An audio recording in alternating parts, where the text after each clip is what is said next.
Hello guys! Welcome to my vlog. Ituturo ko sa inyo kung paano maglaba at magplansya. So let's go! Una, yan daw ang mga kailangan. Langgana, sabon, fabric conditioner, hanger, at tubig at damit na lalaban.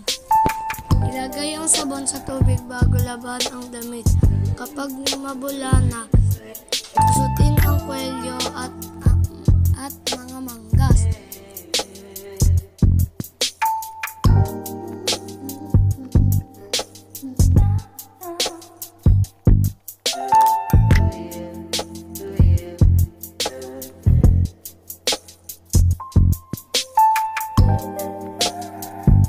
Pangalawa, baligtarin ang damit tsaka laban ulit. Kung may mantsa, gumamit ng Clorox o Sunrox. Pangatlo, pagkatapos magsabon, itapon ang tubig na may sabon na nagamit at banlawan ng 3 beses.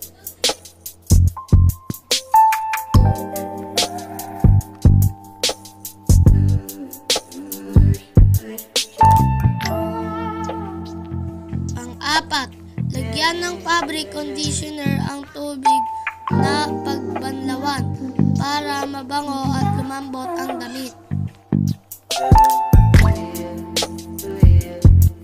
At huli, isampay ang damit gamit ang hanger. Maaaring gumamit din ng dryer machine para mapabilis ang pagtuyo.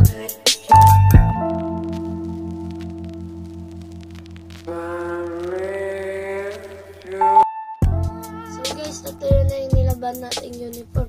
So ngayon magpa-plancha naman tayo. Guys, mag-ingat kayo sa pagpa-plancha kasi mainit ang plancha. At dapat nasa medium heat lang o tamang init. So let's go! Una, tupiin ang kwelyo para planchahin. Pangalawa, isunod ang mga manggas at baligtarin.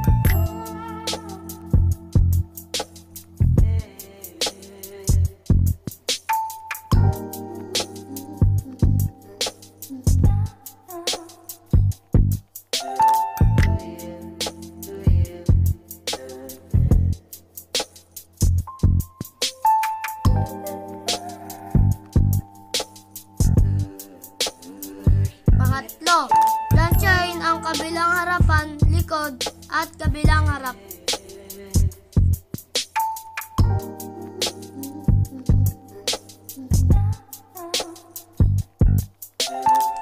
At huli, siguraduhin nakatanggal ang plancha sa saksakan para makaiwas sa aksidente at ligpitin ang mga ginamit.